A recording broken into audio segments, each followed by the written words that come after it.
just about start in terms of just introducing ourselves.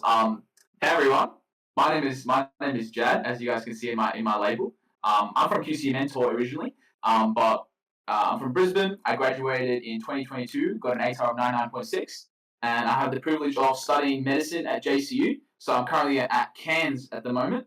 And yeah, Andy.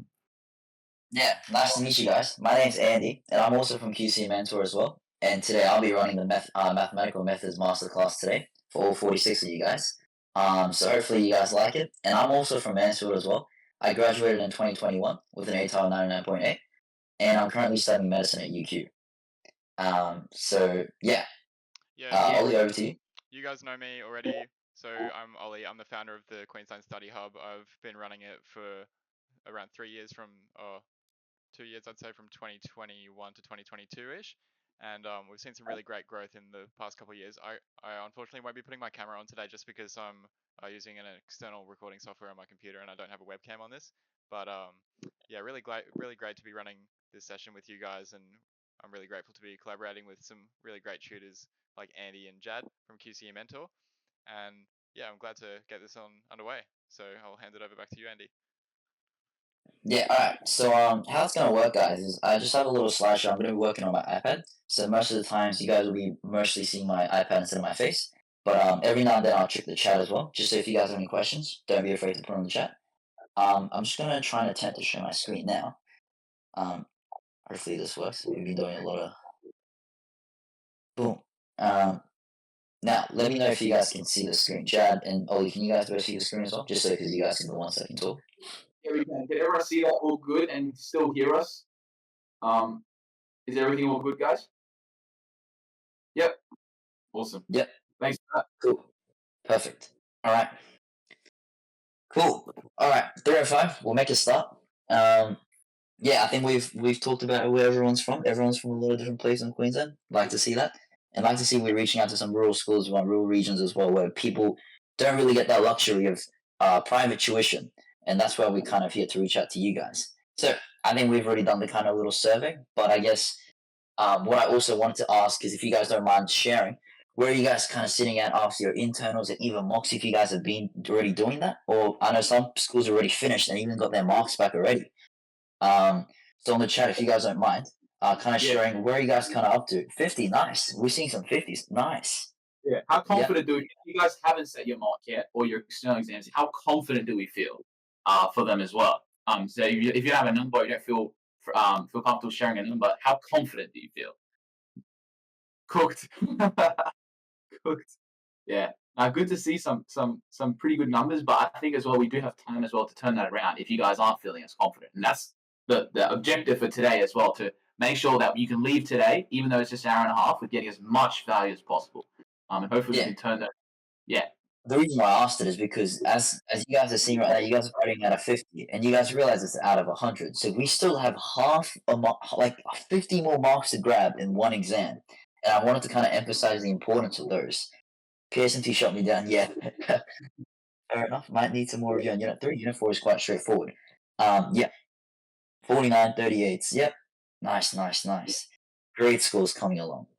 Cool.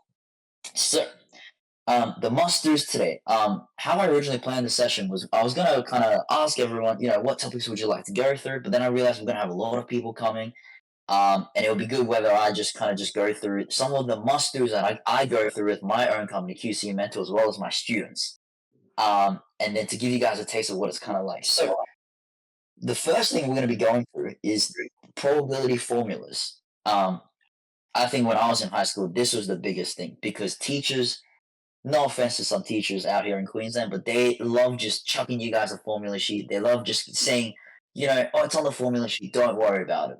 But today I'm going to be unraveling the misconception of a formula sheet, because I feel like so many people rely on this guy, and also get mixed up because teachers just throw you guys like 9 different formulas, like 12 different formulas for these probabilities.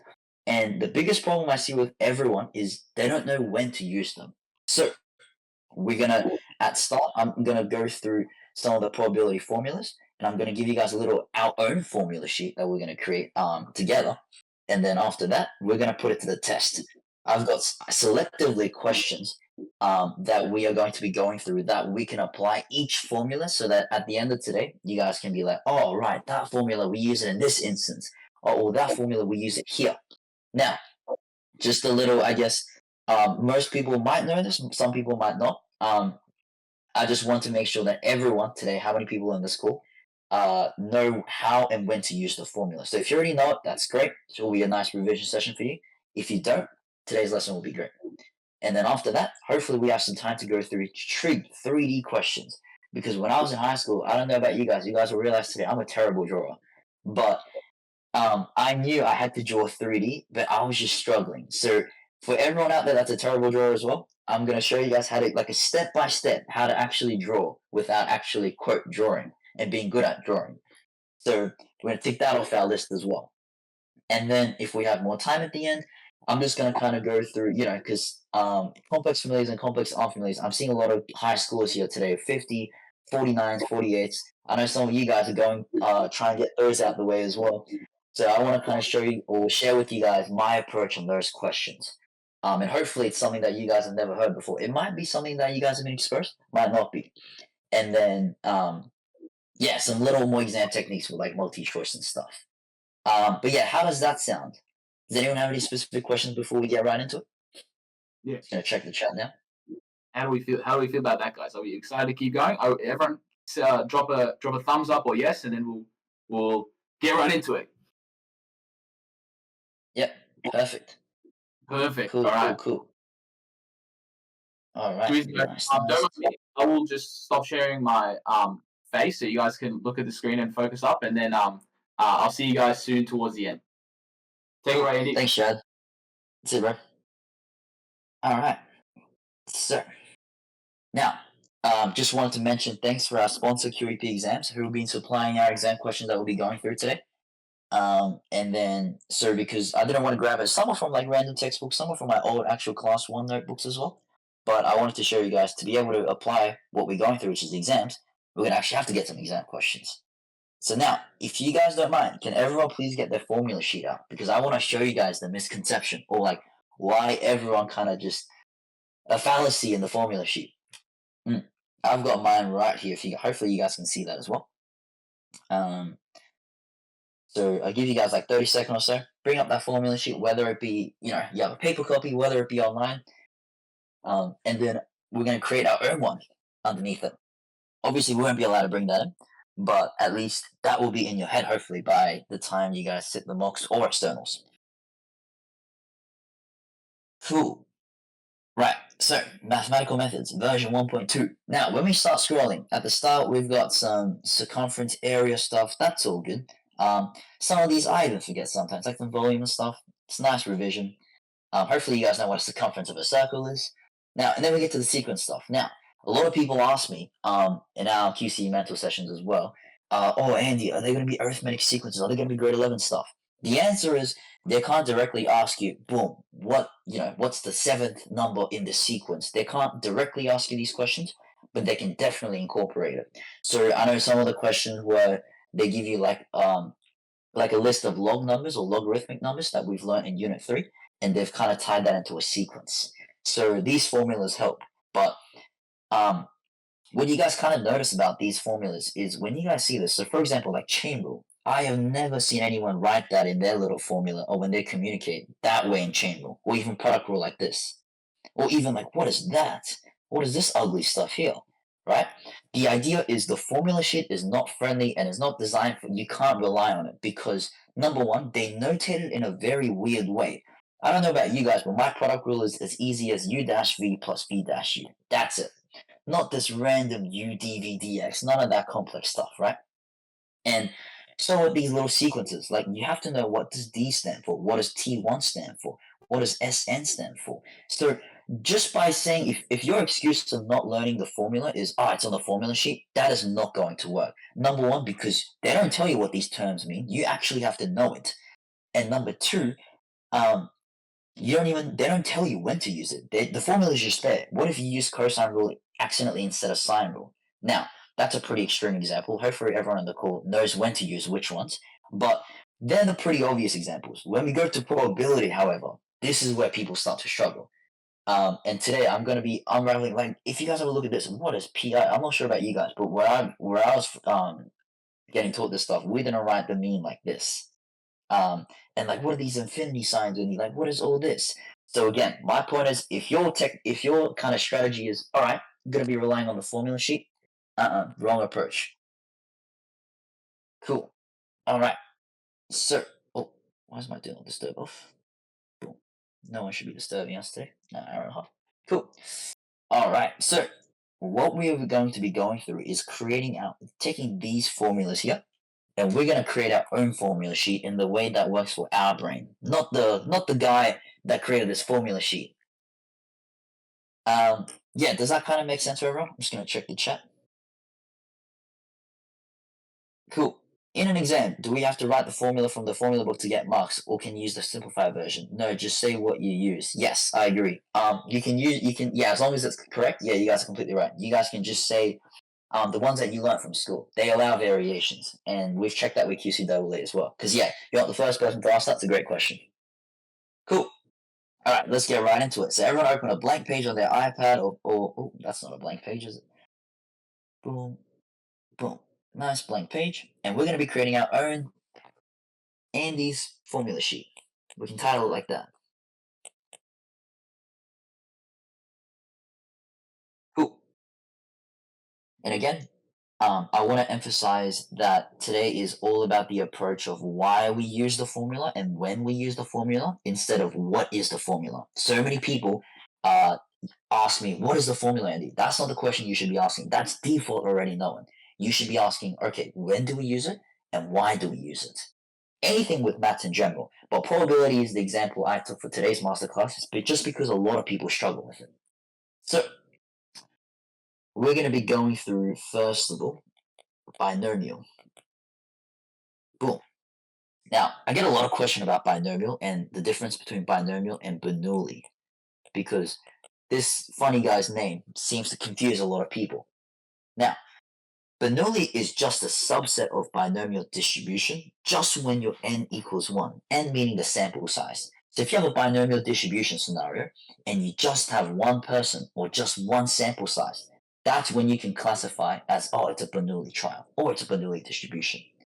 So never get confused, oh, Andy, what's Bernoulli and what's binomial? Never, ever. It's just a subset of binomial. Not a scary thing at all. Cool. Now, the first thing I'm going to start with, I'm going to, hopefully you guys can see this yellow color. Oh, that's a bit. I'm going to draw like a nice little horizontal kind of thing here. And I'm going to say, for binomial, there's a golden formula. I call it the golden formula. Some of my students might know this. Call it the golden formula. And the golden formula, because binomial, we always really want to know, when is it exactly x equals 2, or at least 2? Or we want to know exactly when something is what. So the golden formula, I say, hopefully everyone knows this one, is PRX equals R. And it's the one with that NCR, that combinatoric sign, the fancy combinatoric sign. P to the power of R times. Now, some people might use Q. I like using 1 minus P, just so it reminds myself what Q is in the first place. N take away R. Cool.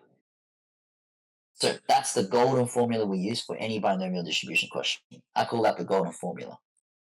And now the confusion starts here because there's a lot of formula for binomial distribution, and a lot of people kind of get confused. When do I use which? So I'm going to list out a couple of them, and then I'll list out in 2 separate columns, and then hopefully this will give an idea to everyone. So expected value, fancy word for saying just an average, is NP.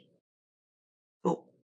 Variance, NPQ, or as I like to say it, NP 1 minus P. The reason why I don't like using NPQ is because it gives a false sense of idea that we have 2 variables unknown. Especially when you're solving a hard question, you look at NPQ and like, wait, what was Q again? And you just realize, oh, it's just 1 minus P. Cool. And standard deviation, I don't care what type of distribution you're on or what type of anything you're on, anywhere you live in, it's always just square root of variance. So that one's nice and easy. Cool. Now, I'm going to write a different subset of probability formulas. And while I write that, I want someone to kind of tell me what they interpret as, or how they know when to use which one. So I'm gonna go for it. Ready? Sum of x times by its probability. And if you've been to some of QCE Mentors Masterclass, you probably know the answer to these ones. Variance equals.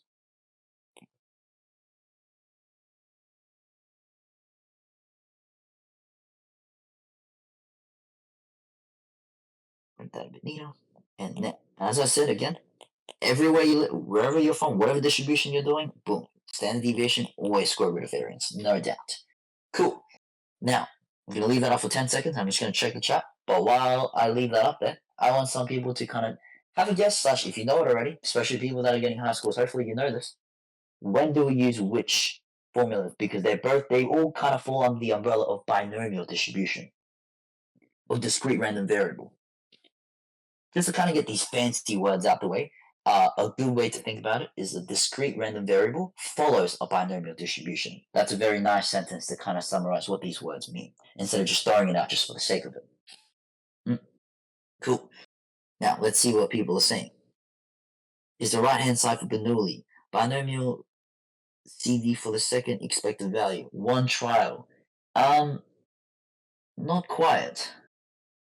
Yeah, a lot of people do have the misconception that it's a Bernoulli for the right-hand side, but not quite. Not quite.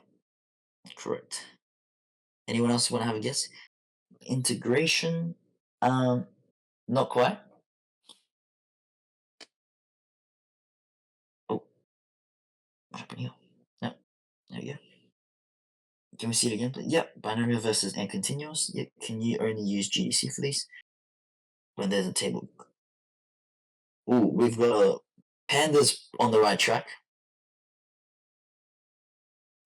Is one of them like for when there's only yes or no outcome thing? So discrete random variables always have kind of yes or no.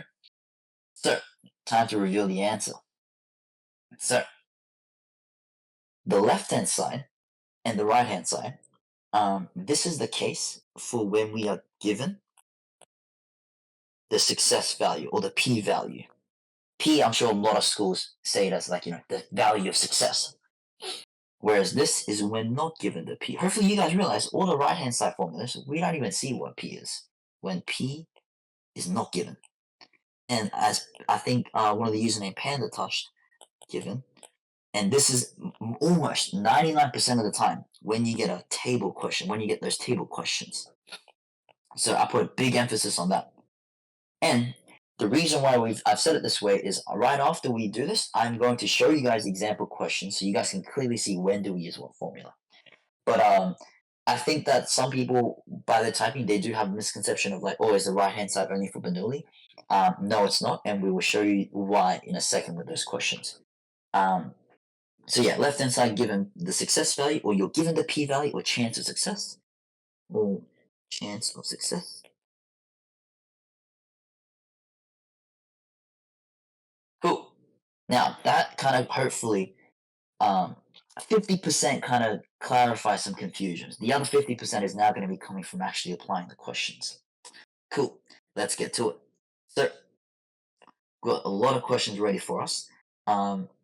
I'm going to, although I organized it like this, I think it's a lot better if we kind of go dynamically. Initially, the plan was kind of tell you guys, spam with you guys all the formulas, and then we go through question by question. But I thought, you know what, let's be a bit more interactive, and let's kind of target the questions that we're going to be doing every time we go through a formula. So, boom, right here. A nice question from the QEP exams. A random variable x has the following distribution. Cool. So, this is exactly what I talked about. It's a binomial or it's a discrete random variable. X is a discrete random variable. They just say it's a random variable. Well, we know it's discrete. How do I know it's discrete? Because it's in whole numbers. 0, 1, 2, 3, 4. Cool. Now, that should also kind of get rid of the misconception that, Bernoulli trials or Bernoulli distribution is always represented in the table, because how many trials or how many variables do we have? More than one. It's not just 0 and 1 anymore. It's 0, 1, 2, 3, 4.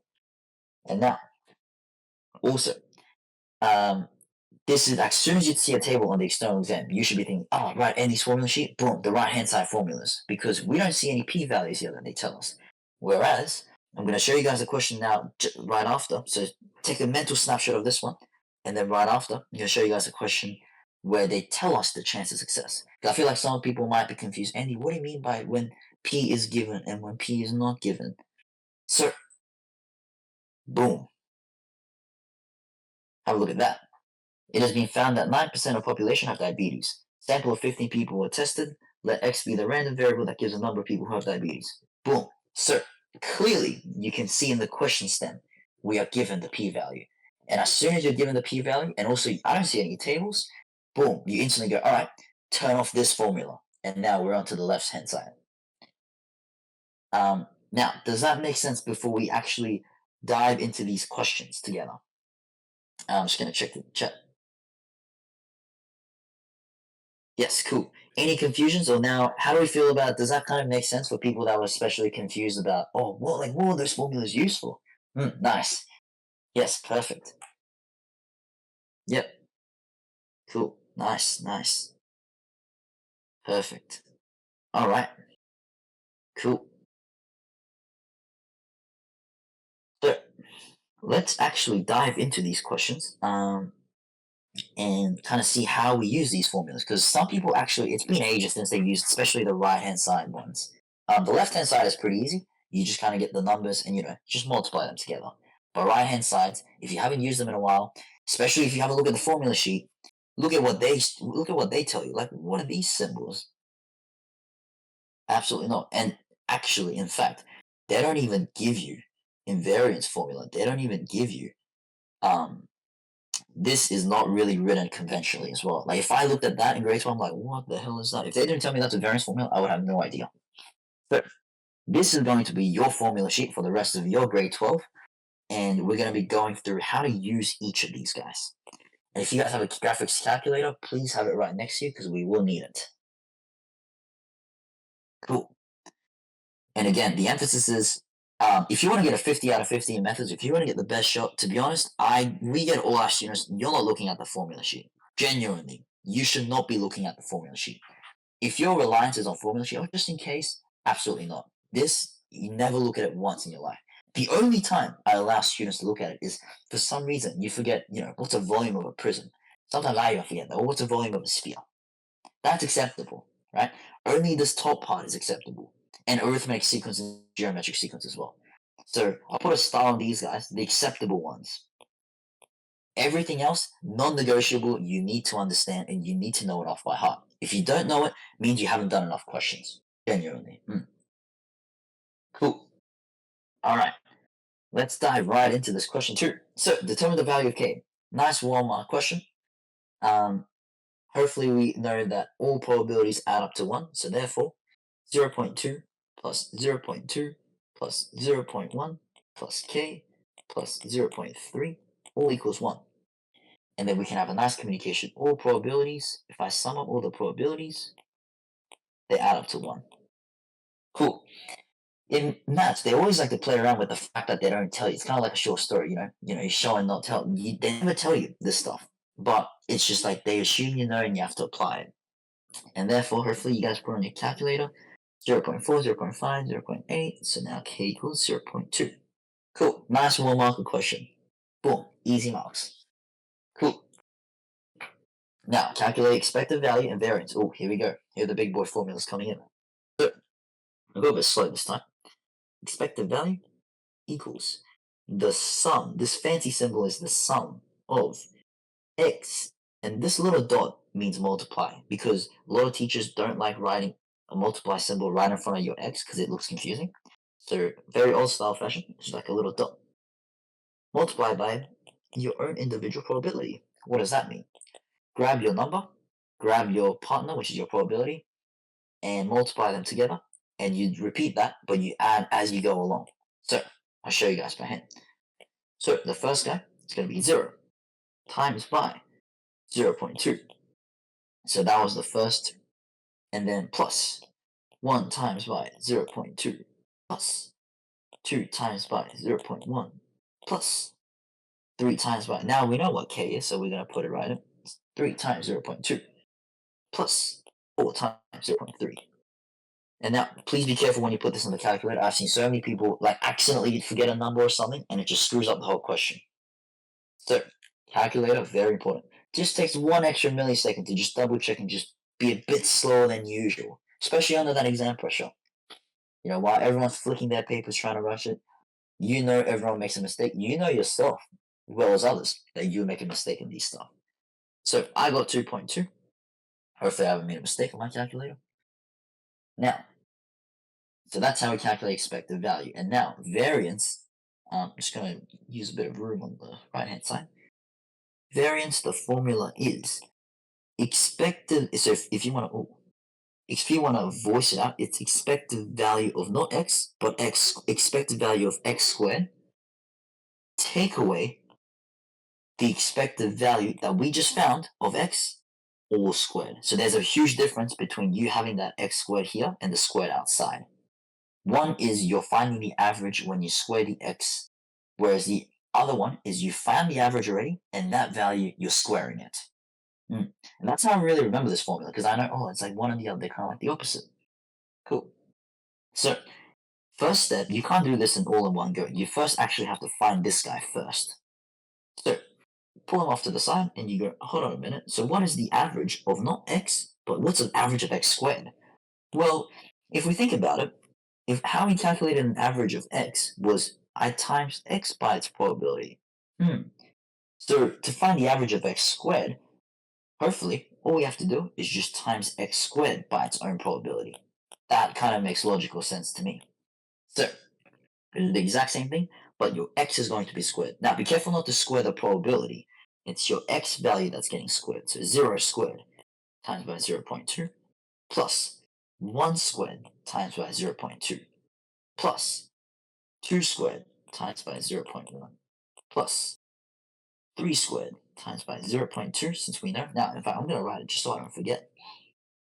Almost forgot there. 4 squared times by 0.3. Cool. Now, hopefully you guys put that on the calculator.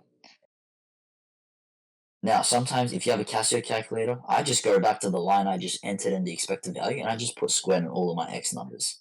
Kind of a nice little easy shortcut for so I get 7.2. Now, questionnaire is not done yet though. A lot of people kind of just ended there.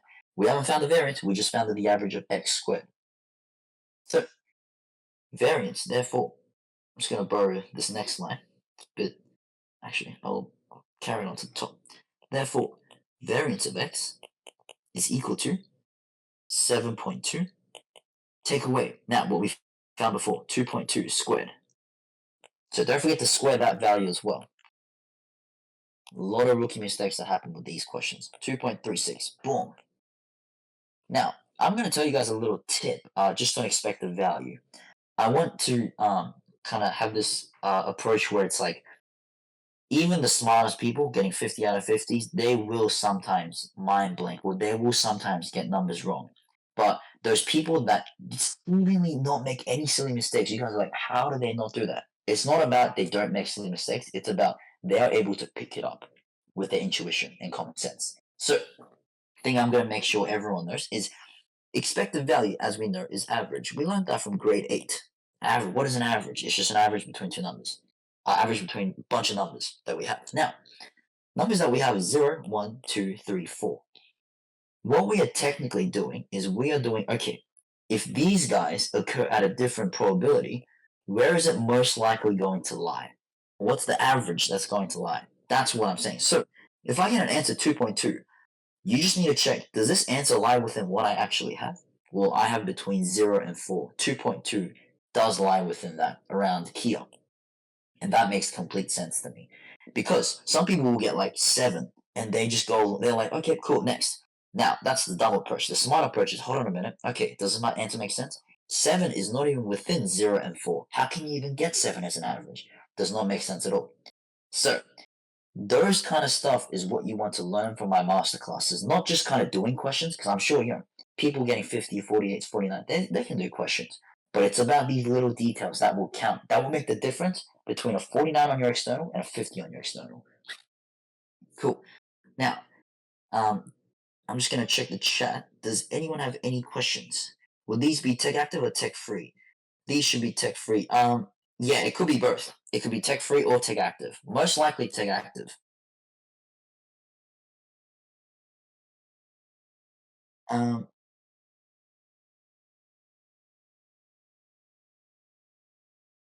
cool. Any other questions? Just depends on the values? Yes. Just depends on the values. Cool. All right. How many marks do I need on my externals to get 50? That actually depends on your cohort as well. I will touch on that a bit later. We've got a lot to get through. Cool. How do you know variance will be in the 0 to 4 range? The variance won't be in the 0 to 4 range. Hopefully it will, but mainly it's the expected value that we want to look at. Because as you guys can see, the variance depends on your expected value. So if you get that one wrong, we automatically, hopefully we get carry-on marks. Cool. All right, now this next question. Probability, conditional probability. This is important. So I'm gonna go slightly fast because it's already 3:30. I do want to go through a lot of other stuff as well. But conditional probability, everyone should know the formula. Now, how do I even know it's conditional probability? This little boom. As soon as you see that, that is immediately conditional probability. So a vertical line here. As soon as you see that, you go, all right, Andy told me conditional probability.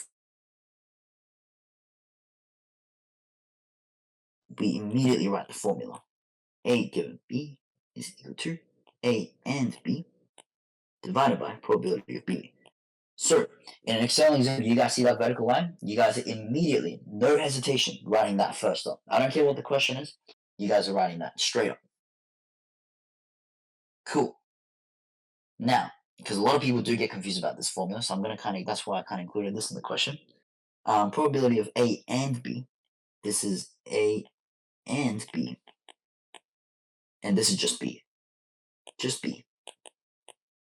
Now, how I think about this is kind of like, you guys want to think about this kind of like two criteria that you need to meet. So, as soon as you guys see a vertical sign, because I know a lot of people struggle with this conditional probability. So, I get them to literally draw with your pen that vertical line, okay? And now see what is on one side of that line and see what's on the other side of that line. So, on the left-hand side, I'm going to label that guy A. And on the right-hand side, I'm letting that guy equal B.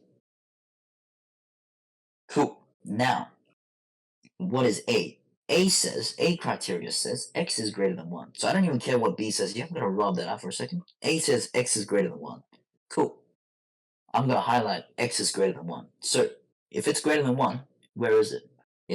I'm going to highlight it with my highlighter. So it's going to be this guy, this guy, and this guy. Greater than 1. Hopefully everyone can agree with that.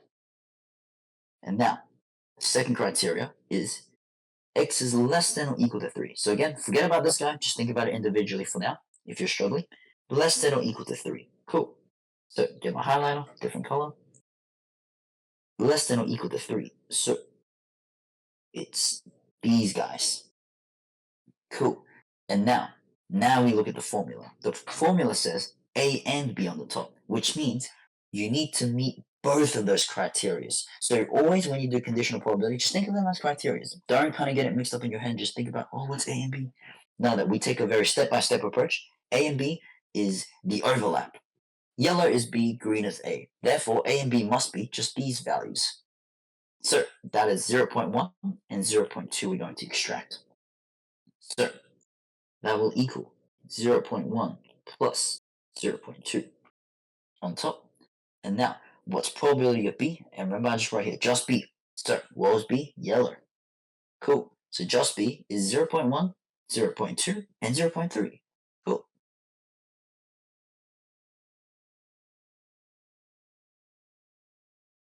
Cool. And now, we just add 0.3 and 0.6, which is equal to half.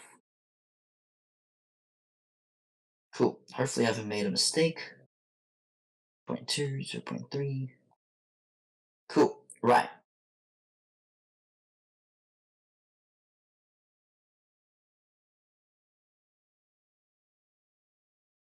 Cool. What was it up to? I mean,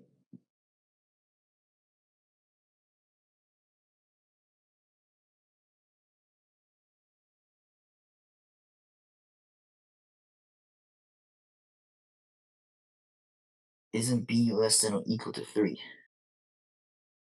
Isn't b less than or equal to 3? Yeah, sorry. No, you're completely right, yeah. So B was green, not yellow. Sorry about that. That's why I was like, half doesn't sound correct. There we go. And then B was green. It was less than or equal to 3. So it was 0.2 plus 0.2. Thanks for picking that up. 0.1 and 0.2 as well. That will be 0.3 divided by 0.7. Yeah. That looks about right. Cool. All right. So now, hopefully, everyone has learned how to use these formulas on our right-hand side of the equation. The left-hand side one, we might go through if we have time at the end, because a lot of people know how to use these, and it's pretty obvious. After you know what your NNP is, you can just plug it into the formula. The main thing that I wanted to emphasize is the difference and when to use it. And you guys can clearly see on the question,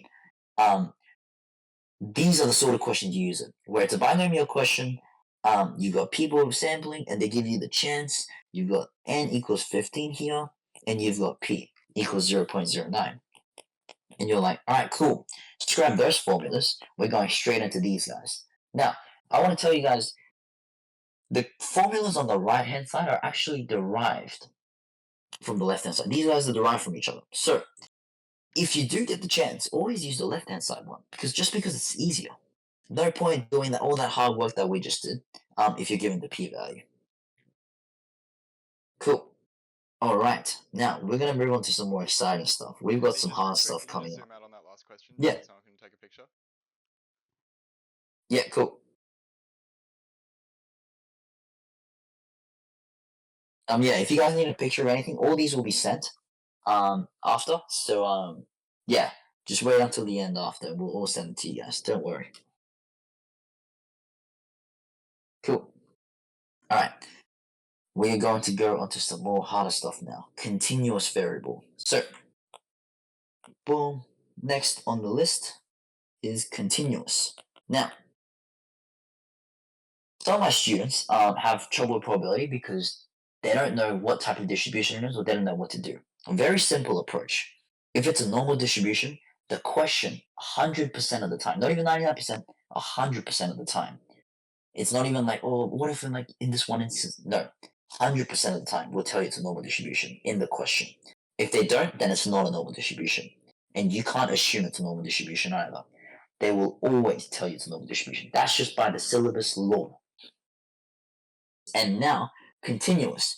If you see those PDFs, so if you see any of this stuff, hopefully you guys remember, and you got a bunch of writing here, and anything to do with integration. So I think someone mentioned integration before. Integration, best friend with continuous. That's where the link is. So any of that stuff is continuous. So every time you approach a question, you guys have to just think about, okay, is this normal? Am I in continuous or am I in binomial? And then obviously we know what binomial is now, discrete random variable. It's like a yes or no, or success or failure type questions. So, going to go straight into the expected value, the variance, and standard deviation. And hopefully I'm about to show you guys something that you guys might have never thought about before. So, expected value. Some of the good guys that are getting good grades here probably know this off by heart, where it's like integration of a to b of x multiplied by f of x. And this f of x is the PDF. Cool. Don't forget the dx. Cool. What some of you guys might not realize is this kind of looks very similar to what we just did. Hold on a minute. X times this fx. Hold on. That looks exactly like that. Oh, why am I rubbing now? That looks exactly like that. X, fx. PDF literally is the function that tells you what probability is at a certain x value. So that's why it's called a probability distribution function, or density function. Now, this is kind of the replacement. And integration a to b, this guy serves as kind of like the same symbol as the sum of, because that's what integration is. Hopefully you guys remember. So hopefully you guys can see, that's where it comes from. So to me, I don't have to remember 9 different things. They're all related to each other. And again, I'm going to remind you guys now, this looks so different to, wait, where is it here? What even is this junk? What's this infinity stuff? We don't have infinities. So again, an idea, reminder: don't use the formula sheet. And now we're going to variance. Oh, now variance. There's actually two formulas. You can still use the one we just went through for the table. Technically, this will still work. Now, but when you find this guy, of course, it will be kind of exactly the same as a to b, but instead of x times your probability density function, it's x squared times by your probability density function. You can still use this. It's a bit slower, but you can still use it. Now, the other one on the formula sheet, this one is the one we can use, where it's like it's a shortcut one, and I don't really like this formula because textbooks and teachers don't really explain it well, and yet I still don't really know where this guy comes from as well. Expected value of x all squared times by f of x. Cool. So you can use either one. The right hand side one is quicker. I don't really like the right hand side one because the formula doesn't really make sense. I just learned it just for the sake of it. I don't really like that, and so you guys don't like that as well. You guys should learn where the formula comes from. But here's the list. And what did I say about standard deviation? Always square root of variance. Don't really care what distribution I'm in. Easy. Does that make sense? Just going to check the chat now.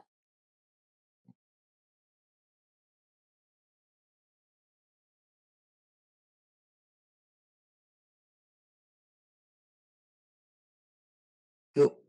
Where the PDF has two equations, two boundaries. That is, Alicia, that is exactly what I'm going to go through right now. Great question.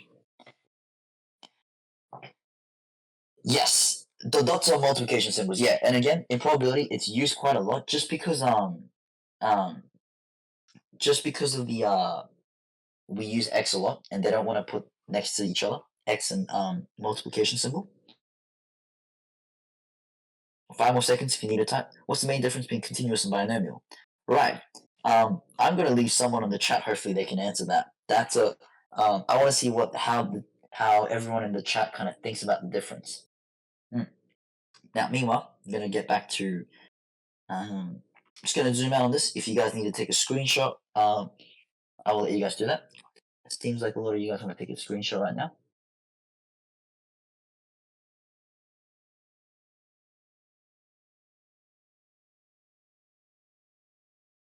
Cool. All right. Now, I think it was Alicia on the chat. She asked, okay, are there questions where they have two PDFs and two continuous variables? And this is exactly that question. I love this question because it's a very sneaky question that everyone puts on their mocks, externals, internal exam. I see it everywhere, and everyone gets tricked. So not really related to what we just did, which is expected value and variance. That's kind of like the next question that we've got. This one's just kind of like an addition that I wanted to add, just to kind of not trick people, but kind of give you guys an idea of what to watch out for. Now, the best approach with this is I'm going to let you guys screenshot this and actually have a go at it, because the best learning comes from when you actually make a mistake, and then I teach you guys instead of just, all right, here's the question, I go through it. No learning involved there. You guys are going to forget it in 2 weeks. So when you guys actually approach this question, I will give you guys around 2-3 minutes. I know it's not a lot of time. 2, 3, 4 minutes. And then I'm going to go through the question, and then guarantee at least half of you guys will not get this correct.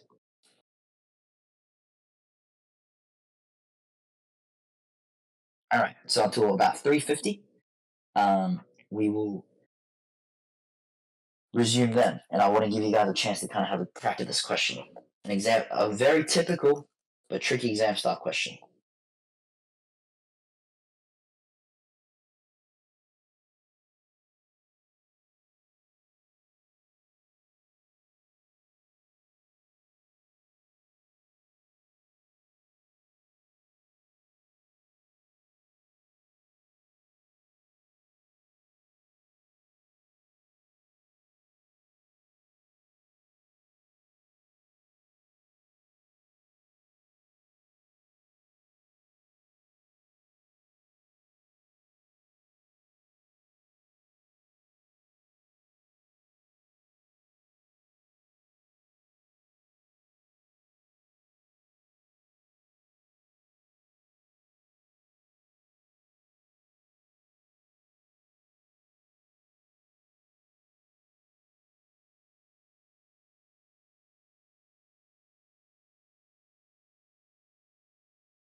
All right, just a couple 10, 20 seconds.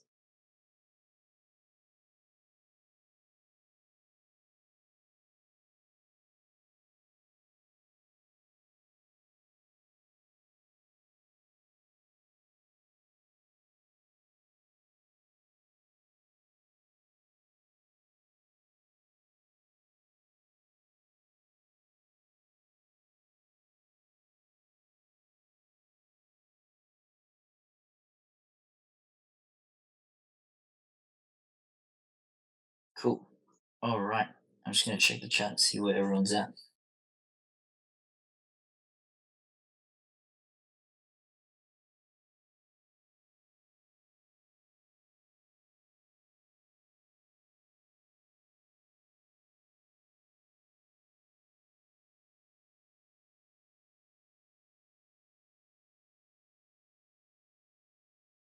Yes, very good pointer. I was just about to say, yeah, a lot of people are getting numbers as the answer for A.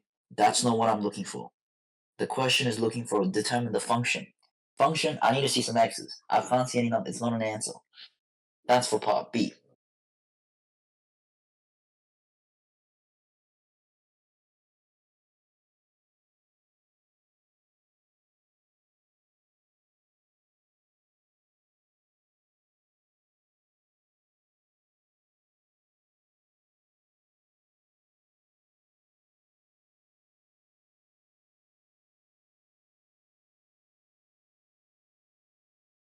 All right, cool.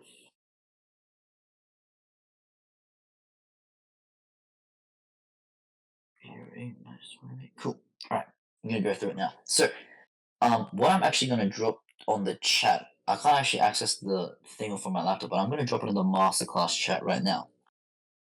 It's an image of the kind of the answer that I'm looking for, or kind of the trick. I've dropped it in, and I think that should be correct.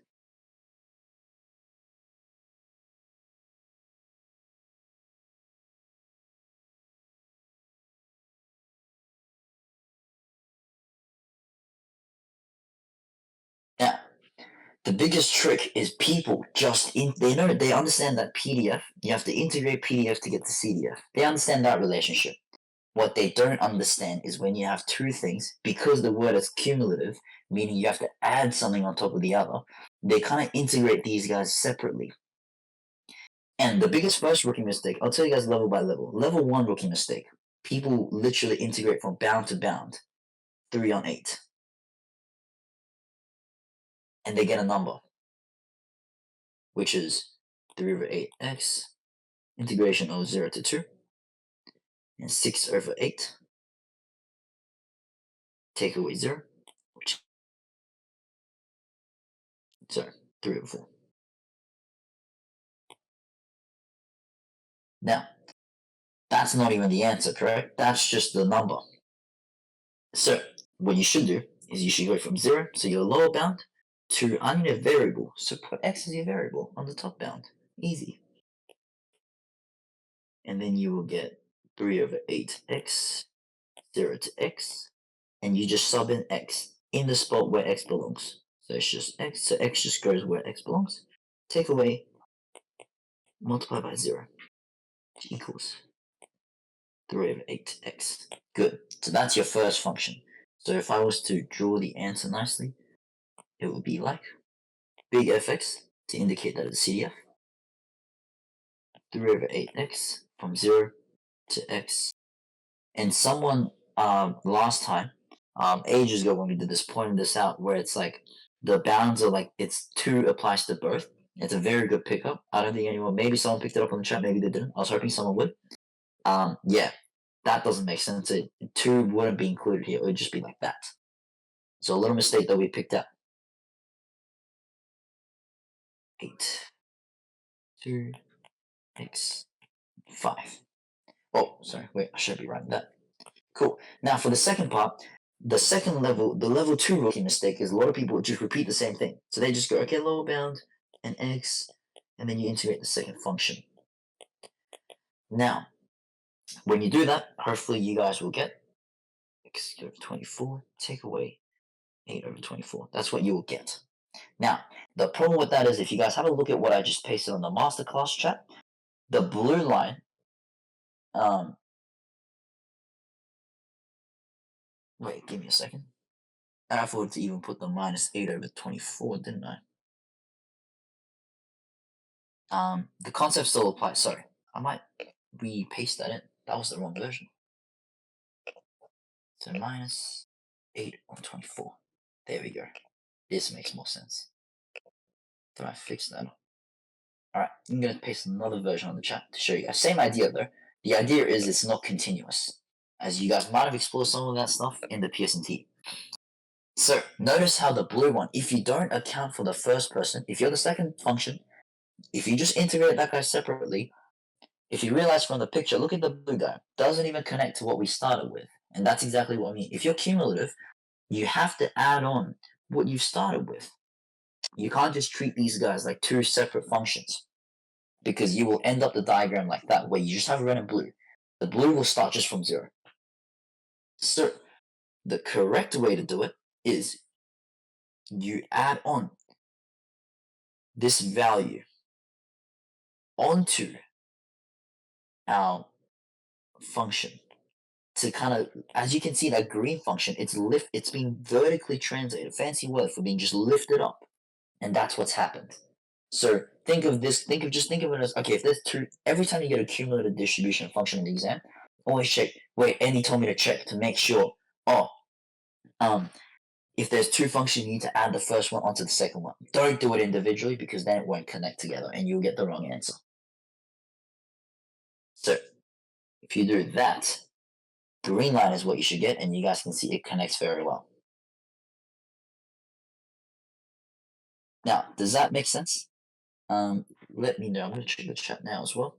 Let me know in the chat if that makes sense.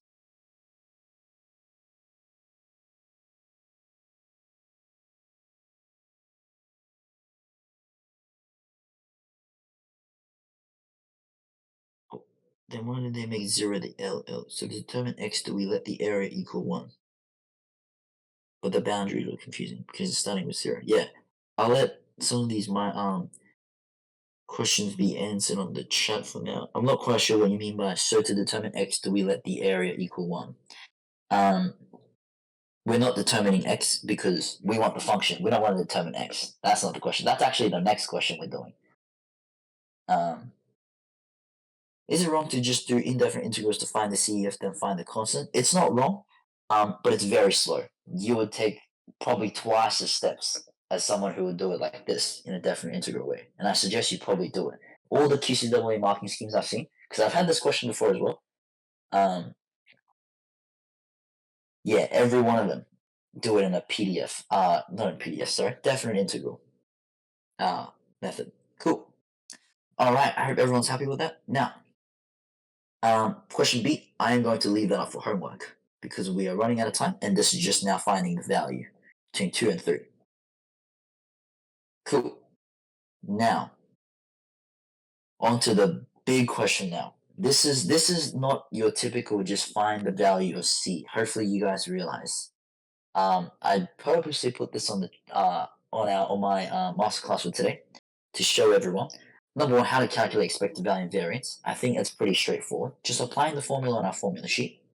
I think the important thing is that we have a formula sheet that we create together so that from now on, any probability question that you guys get attacked from the textbook, mocks, exams, externals, you guys remember, right, Andy's formula sheet, boom, golden formula, divided into, given P chance of success, or when P is not given, and then we go straight on to continuous, and understanding where the formulas come from as well. Now, this is a very niche variant of a continuous variable of what I think someone touched up on is like, the area equals to 1 or something. And when you're asked to find the PDF, exactly like that, but it's a slight variant. Now, when you try to do part A, determine the exact value of C. So you're trying to find a constant. And hopefully most people know, all right, it's just like, you start from 0 to upper bound, of your function, and you say that equals 1 because it's a PDF. They tell us it's a PDF, so we know this will equal 1. And then you're like, hold on a minute, where's the upper bound? Now, does anyone know how to do this question? It is on these textbooks examples. It's not some complex, unfamiliar question. But it's something that most people don't pay attention to, and it's this stuff that catches off guard, and kind of throws everyone off. Limit k to infinity, yes, Saint. Yes. Infinity, yep. Upper bound is c. Not quite, you're right, infinity, yes. Good. So, oh, I already see myself. I was about to say it's not c. Cool. Right, infinity. Now, a lot of people, including me, when I was in grade 12, every time I see infinity, I get very scared. I'm like, what does even infinity even mean? Why am I writing this stuff? But to make sure these fancy words like limit and infinity, we're going to ignore that. And I'm going to show you guys a simple way to do this. It relies upon your knowledge of exponentials, which is also good because it's unit 3. So if you don't know it, it's a double whammy. You have to know both. All right. So a very nice way is let's just take the constant out. I always just take the constant out. Just because it makes it very easy to kind of see what I'm dealing with. And then I can move it to the other side as well. So this just goes to 0 to infinity, e to negative x to 10 equals 1 over c. Cool. I'm just going to add an extra page. All right. So now if we integrate this, what do we get? So we got e to the x over 10. Oh, sorry. Give me a second, guys. I think. Sorry. I think I have a booking. Yeah. Sorry. Can you give me 10 minutes? Yeah. Thank you. Yeah. Thank you. Pretty sure I booked the room. I'm not sure what she's on about. But I'm gonna leave you guys with the question I'll deal with earlier. Anyways, e to the negative 10. And then now that is what you guys should have. Because then when the negative 1 over 10 comes down, it will cancel out with that. Hopefully that integration is good. Boom. Over C. Cool. Now, this is the step. This is where everyone gets kind of scared. Because like, wait, what do I do from here? Do I sub in infinity? No. What we do is we look at what this function looks like. Now, this is a function. Hopefully you guys understand. E to the power of x. Nice and simple. Okay, then what's e to the negative power of x? Well, this way. Cool. So now, if I add a negative again, I flip that way. And now, think about it like this. That's the function we have. So I'm going to write the function we have in blue. The 10s, that will just make it slightly dilation. So we don't have to worry about that. Now, when I sub in infinity, if I go infinity, positive infinity, if I just keep going, I will eventually reach what number? 0. So technically, I can write that I'm subbing in infinity like this to kind of just show the marker that, oh, I know what I'm doing. Negative 0, 10. Cool. And now this will go to 0. And now I'm going to give you guys a little tip, a little shortcut. If you guys forget, or if you guys forget your exponential for some reason, and you guys are like, wait, what is this approach? Every time it goes to 0. Almost every time. Like it has to be. Because it either goes to 0 or infinity. And if it goes to infinity, you can't really solve for C. It's a little shortcut. Don't tell QCAA, but it's always 0. But obviously you have to show the working out. And obviously anything to the power of 0 is 1. So 10 equals 1 over C. C equals 1 over 10. Cool. Now, hopefully, that's what everyone has. And hopefully now it makes more sense what to do when you don't freak out when you're not given the upper bound. Such an important question that I see so many exams come up, but not a lot of people know how to actually do it without doing these fancy infinity symbol, limit k to infinity, stuff like that. Don't need any of that. Cool. I'm going to check the chat now. Yes, cool. All right, I'm going to quickly sort it out with the lady who supposedly made a booking to this room. Just going to show you an email. But in the meantime, I'm going to get you guys actually to try. Where's the question I had? 405. I do wanna. There is a complex unfamiliar that I kind of have. That I always just give at the end, just for a challenge. But I might kind of show this to people just while I deal out with the booking. that I was going to leave with you guys with, but I think it's a perfect time to do it. I'll only take like 5 minutes. I'll give you guys around 2-3 minutes. You can have a start crack at this one. It's not too hard. I would say it's CF approaching CU level, but it's definitely something you guys might have not seen before. Maybe you have. But yeah, I will be back, Ollie. Give me a second.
All right.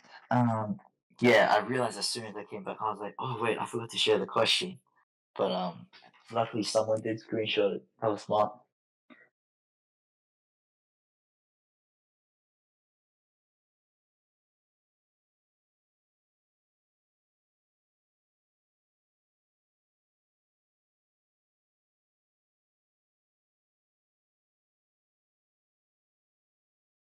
Oh, just wasn't charging.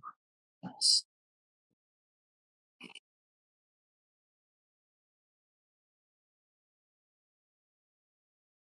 All right.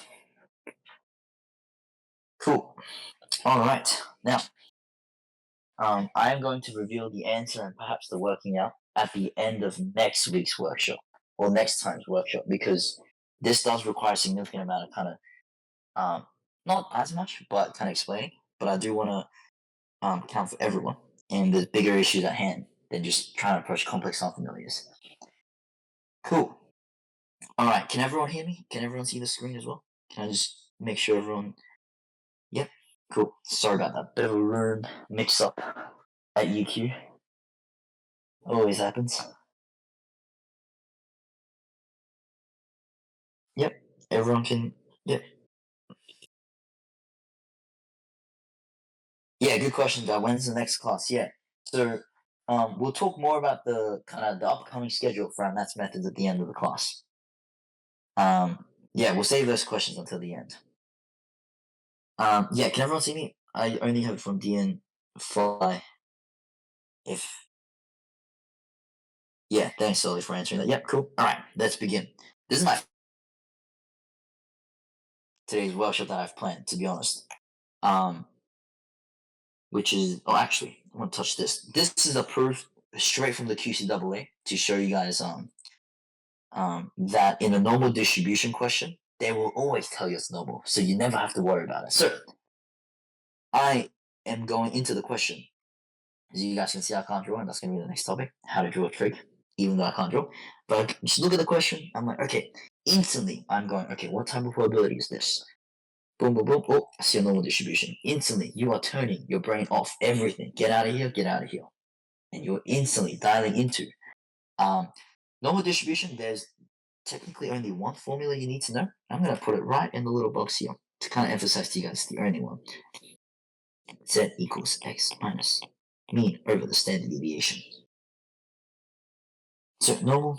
Now, the rest, luckily our calculator can do it for us, either using that function called NCD and inverse norm. Cool. Now, I call this the shift formula.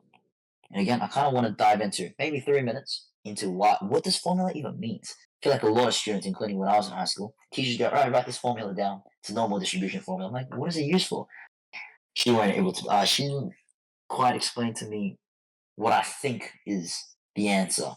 And I think what I know is probably nowhere near the correct answer as well, but it makes sense to me. Cool. All right. So I'm going to talk about the shift formula that I talk about a lot as well. So because the reason why I do this is because not just because the formula itself is very simple. It's just subtraction and division and just moving it around. I feel like a lot of my grade 8s can do that as well, that we have in our program. But I think more specifically, a lot of the hard questions coming out of normal distribution, hint, including the one that I showed you guys just then before, I believe also incorporates with this stuff. So even for the higher guys, higher level achievers, this is something that you can kind of think about when you're doing complex unfamiliars. This I call it the shift formula because hopefully everyone understands there's what we call the standard normal distribution, where your mean is 0 and your standard deviation is 1. And I'm going to emphasize one thing. Literally every normal distribution question you get, if I don't see a diagram in my students working out in the exam, boom, instant 0. I don't care if the answer is correct, instant 0. It should be at least. Literally everything. I don't care if you're getting 50 out of 50s. On a simplest normal distribution, question 2 of the exam, if it's a normal distribution question, you're drawing a diagram. Takes you 5 seconds, saves you perhaps 5 marks. Genuinely. Cannot stress that enough. Binomial distribution, quite hard to draw one, / you don't really need to. Normal distribution, every single one you're drawing one. If you want to do well, diagram is key. And that's why we're going through trig diagrams as well. Very soon. Now, but I think we have to understand, back to this formula, standard normal, the mean is 0, standard deviation is 1. But we know in the world, not every context kind of fits in that idealized scenario of mean equals 0 and standard deviation equals 1. For example, like height and IQ. If we look at IQ, the average IQ of a human is 100. I don't quite know what the standard deviation is, but let's say it's like 15. Well, let's say just for simplicity's sake, it's 20. If I was to have a guess. Now, what this formula is, it allows you to shift, literally shift back and forth from your context to the context you know already, which is the standard normal distribution. So, Z is like a clone of X in the standard world. There's already a known value for Z. Let's say around here.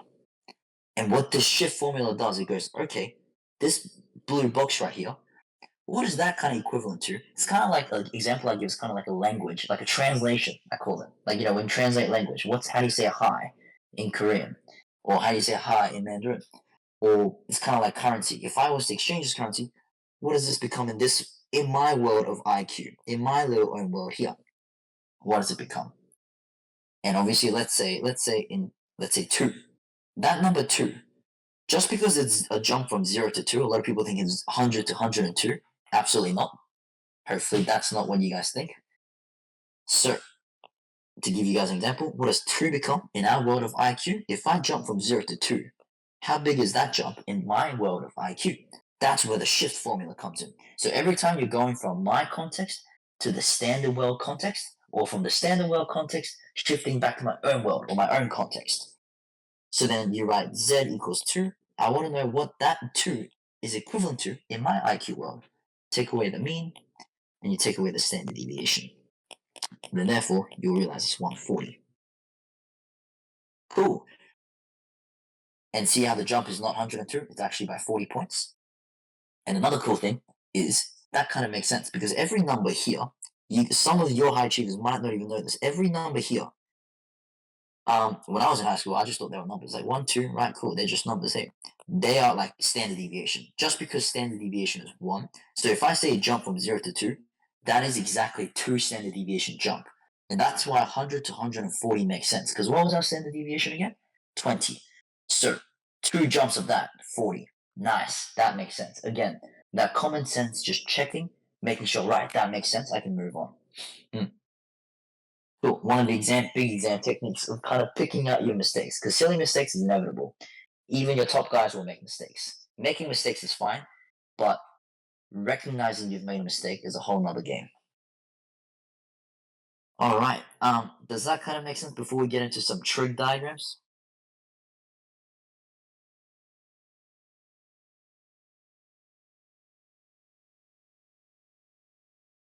Yep. Cool. Yep. Cool. See what's going on here. Yep. Cool. All right. Let's move on. The most exciting part, because I'm not a very good drawer, but I'd say I'm pretty proud of what I draw for my 3D diagram. Hopefully, you guys can see that as well. Cool. And then I also wanted to touch on another topic as well. This is the big topic as well. So this is like the question we'll be going through for trig. And then I left some questions out. But I think trig is more important than sample proportion, to be honest. So I'm gonna go to this trig stuff. So trig. Two biggest questions that I have for you. When do we use 3D versus 2D diagram? I was always confused about this because teachers are like, oh, draw it in 3D, oh, draw it in 2D. I'm like, they don't tell us. How are you meant to know this? And number 2, how to actually draw in 3D. I've seen a lot of methods. I think I'm very biased, but I think my way is by far the easiest. A lot of ways, a lot of common ways that I see. Well, let me ask the chat. What kind of, when you guys draw it in 3D, how do you guys do it?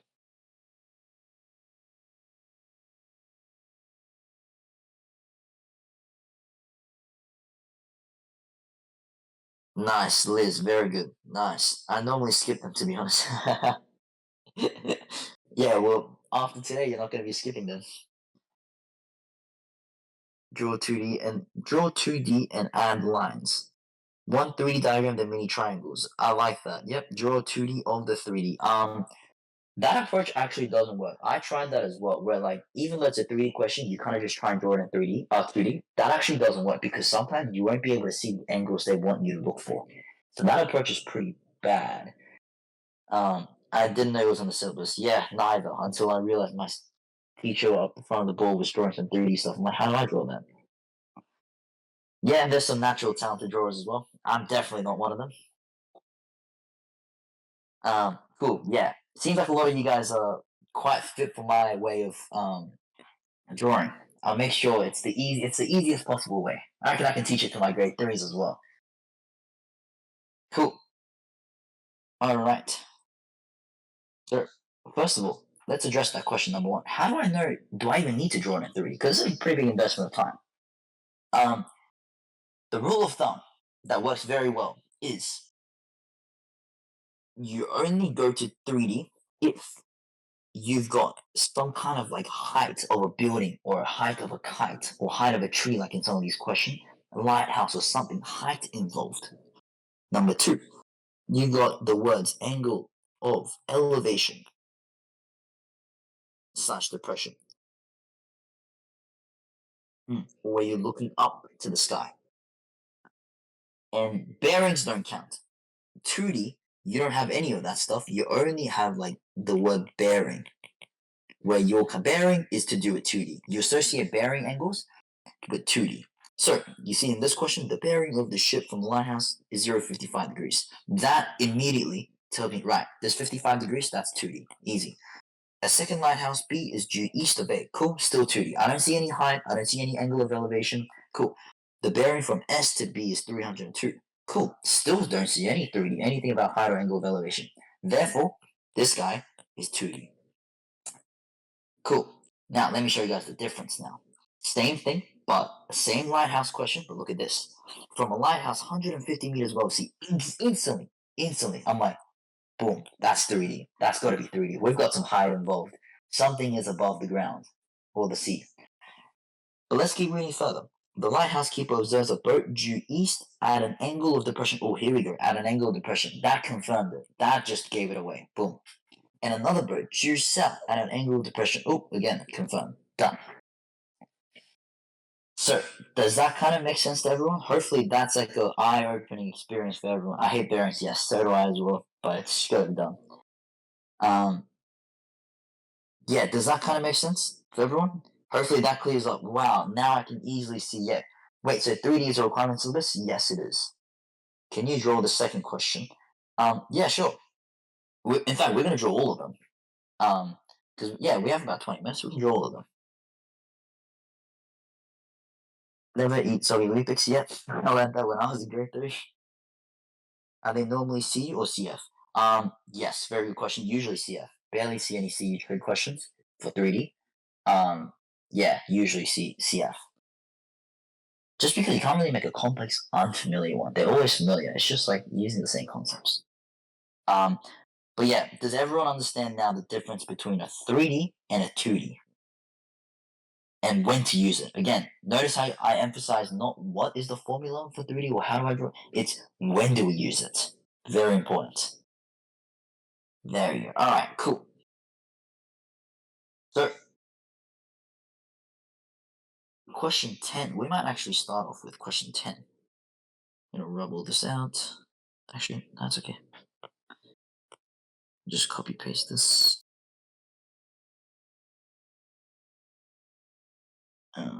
Actually. Oh. Oh, whoa. Okay. An option.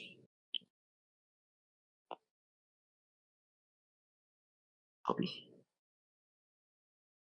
Boom. There we go. Nice.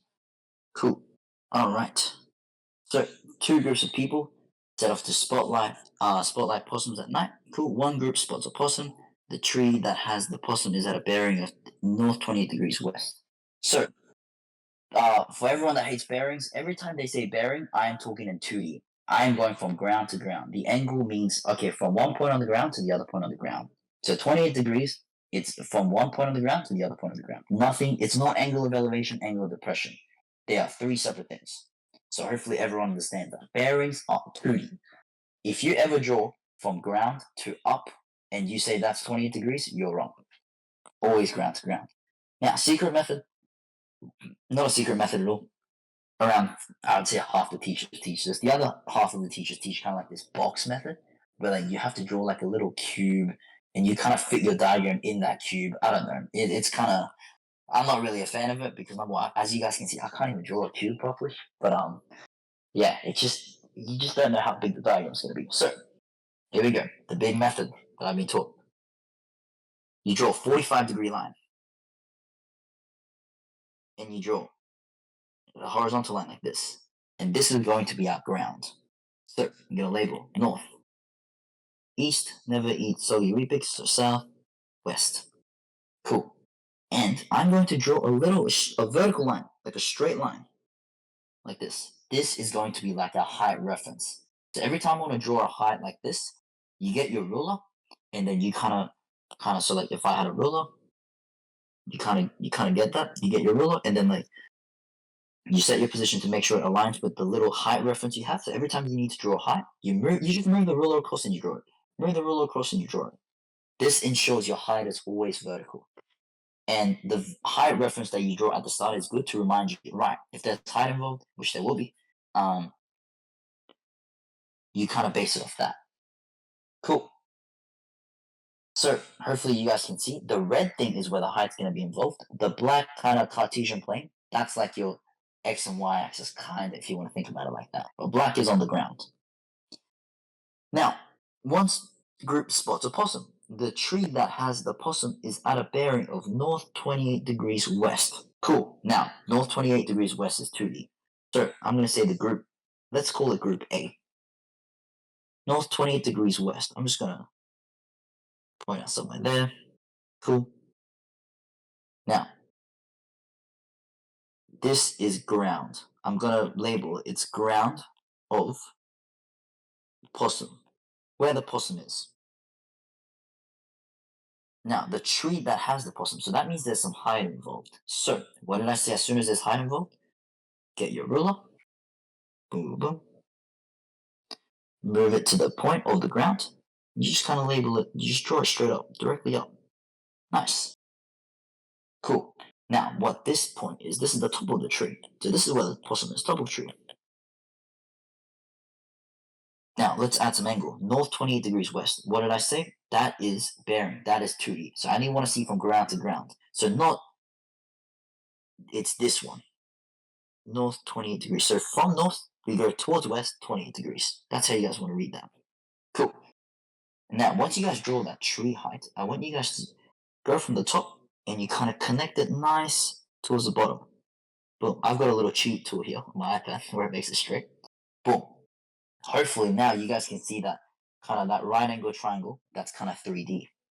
So I'm gonna make that blue so I can kind of explain a bit better. So what I'm drawing from blue is going from top of the tree to the ground of where the group A is. The black line is from the ground of where the people are to the ground of the tree or ground of the possum. And the red is going from the ground to the top of the tree. Now, this is very important. Hopefully your eyes can see that 3D triangle. Can everyone see that? I'm going to check the chat to ensure you guys can see it. Yeah, it's good notes. Yeah. I think, to be honest, it's worth $30 a year. I think, if anything. Yep, cool. Cool.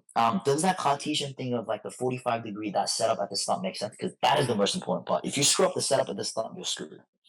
So if you just draw, like a lot of people, what they do is they draw your normal Cartesian plane. They're just like this and this. And then if you try to draw what I just drew here, look at this. So you draw the 28 degrees out, you draw your height, and it kind of gets a bit, you can't really see it's 2D. Or I mean, I can still see it's 3D actually, but that's because I've kind of experienced it. But it's a lot more easier to kind of see it that way.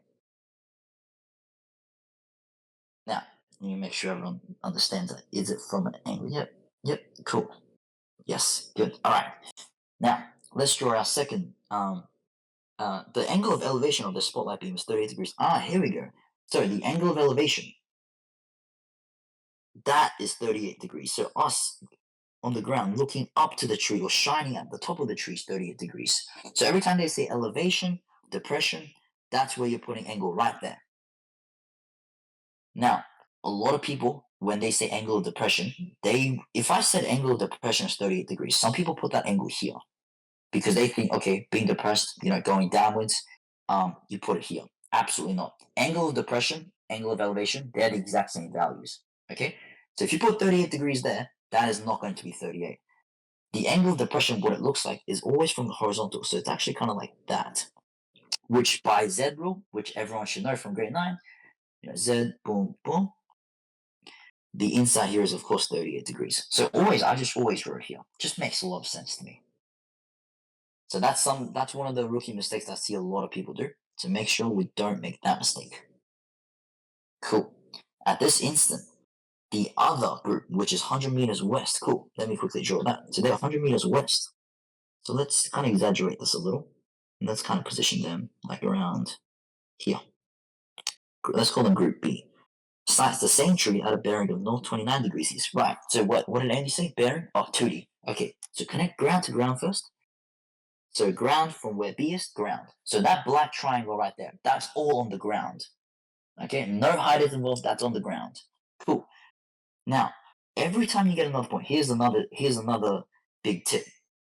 Every time you get a point, I always draw like a Cartesian plane myself. That is the same as what I drew at point A. So I drew like myself a little mini one. I don't like that. Now that's slightly at a different angle. I should probably fix it. Slightly like that. Yeah, cool. And now what did they say? North 29 degrees east. Cool. So if that's north and going this way is east, 29 degrees is that gap here. Which means this is 61 degrees. Now I'm going to kind of explain that in a second. So if you just got confused, give me literally 5 seconds. How high up the tree is the possum? So remember when we draw this? So from point B to the ground, we draw ground to ground, and then we've already drawn the height of the tree. So now the only thing left to do is we go from the top of the tree, go straight down to the ground again. Boom. Now, just for lack of confusion, I'm just gonna draw this again, just because it's a bit confusing. So let's say B is here.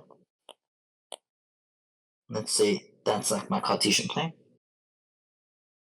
And then, oh, I got rid of the height as well. Don't want that. Cool. That is 29 degrees. So from ground to ground. So from ground north to east area, that's 29 degrees. And this is from the top of the tree to the bottom of the tree. Boom. Now, your eyes should see 3 triangles. Ready? This thing I'm highlighting in green right now is the triangle on the bottom.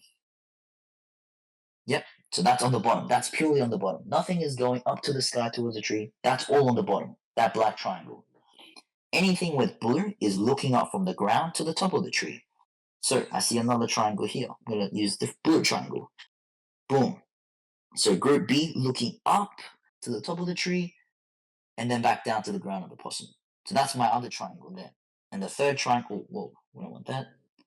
Third triangle, oh, where's my highlight go? The third triangle coming from,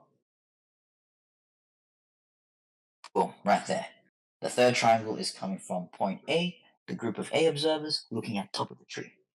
Nice. Now, does that make sense to everyone before I tell you guys the weakness of my method? Because every method has their pros and cons. But as long as we are aware what the weakness is, we can kind of play around with it and we can be aware of it. Any confusions?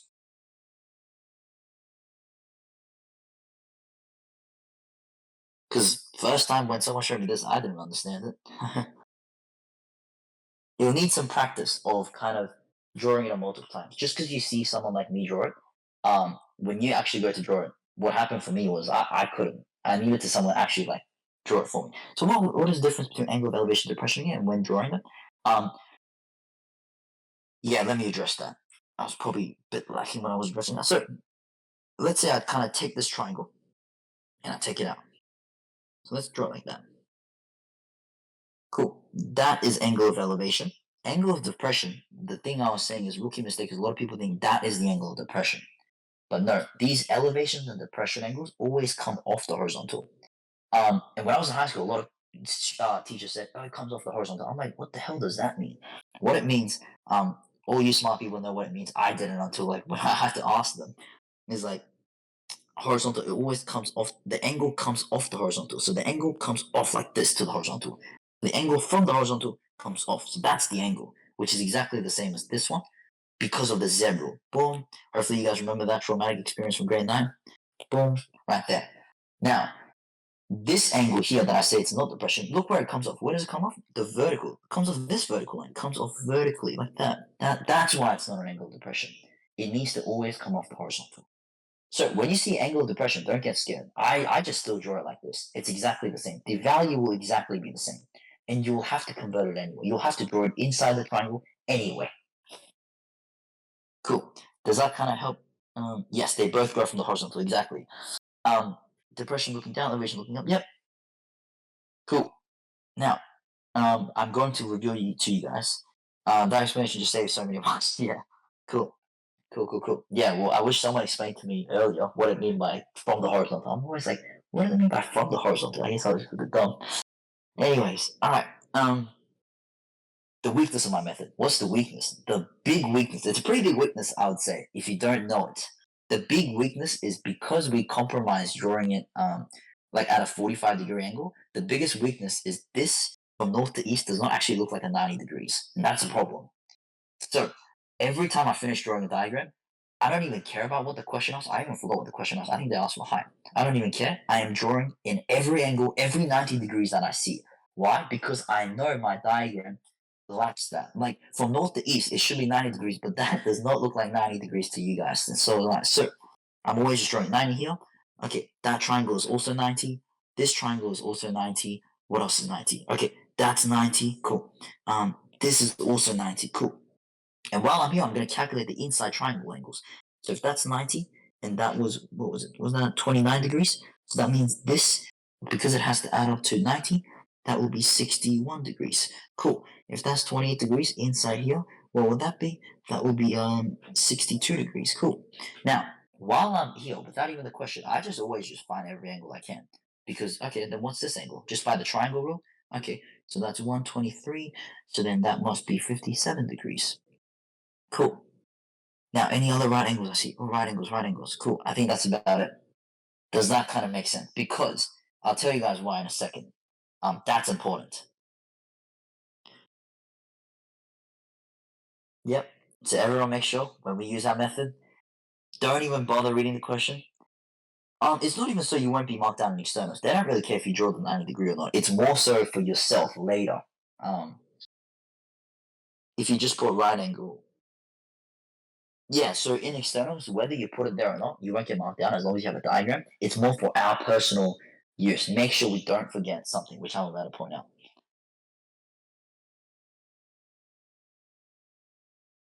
Now, cool. Another kind of cerebral approach that we have, or an intentional approach, is 90 degrees. And it's just something I'm going to touch on again. When do we use sine rule and cosine rule, by the way? And can someone tell me why is that any different to us back when we were very young, when we used the sine theta is opposite of hypotenuse? Isn't this cosine and sine? Like, what's the difference?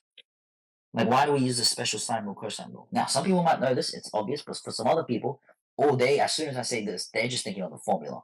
And again, the wrong approach. We always need to know why do we use it and when do we use it. That's so important in maths. Cool. What's the difference and why? Corresponding angles.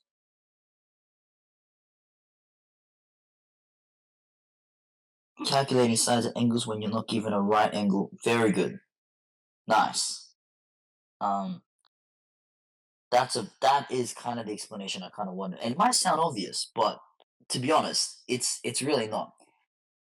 Because I know the weakness of my diagram, because obviously every method has its pros and cons, and as long as we're aware of that rule, we can kind of try and break it. So, got the right angles here and right angles here. And why it's so important is because sine rule and cosine rule, those complicated formulas that we learned, you only use them in a non-right angle triangle. Because you guys have to think, okay, Andy, we learned area equals base times height over 2. Why are we learning this other area formula again? Height equals AB sine C. Well, that's for non-right angle triangles, right?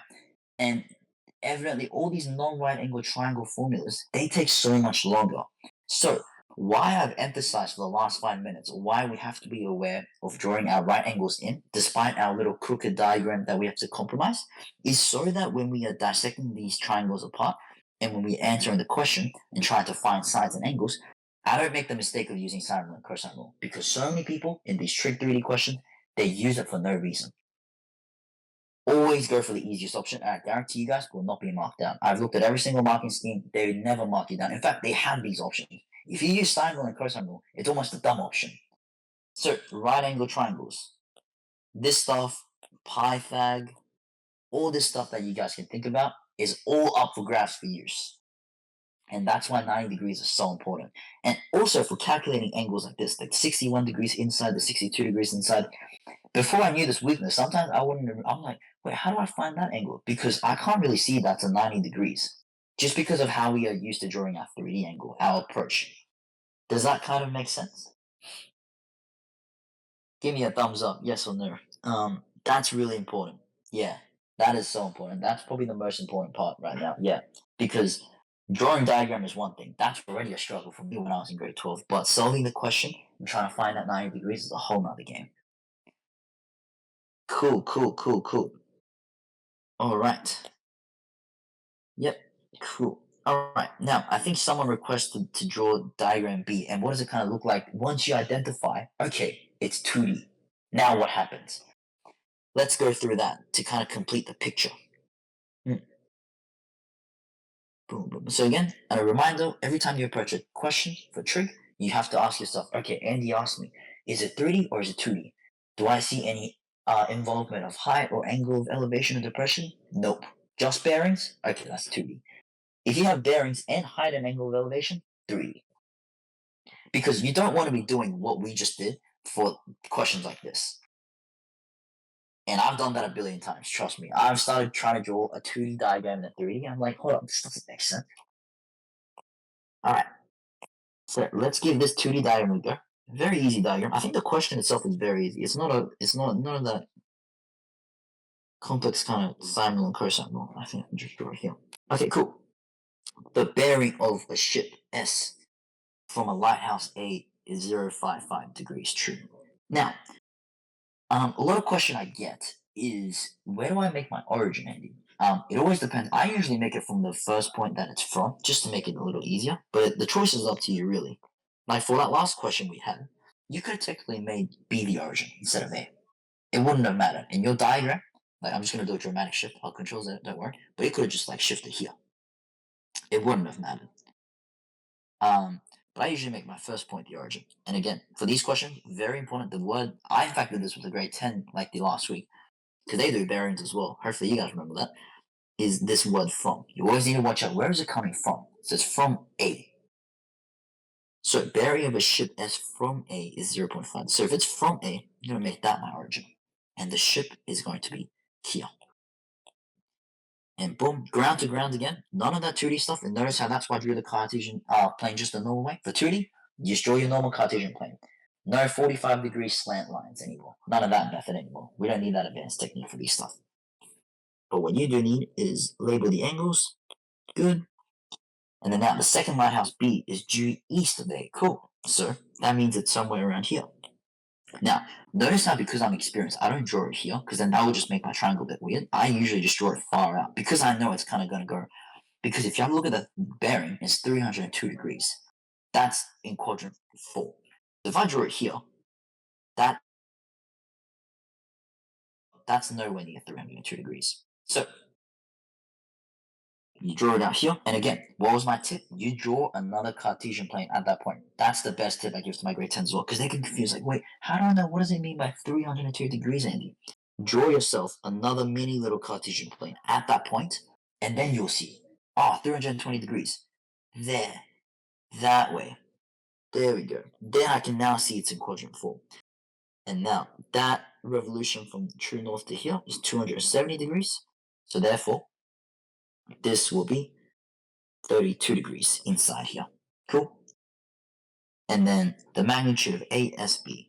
So ASB. So no need for any big fancy trick. You just find out. I think I grabbed this, in fact, actually, probably from a grade 10 textbook, actually, to show you guys an example. And then we find that this is 35 degrees because it's equal to 90.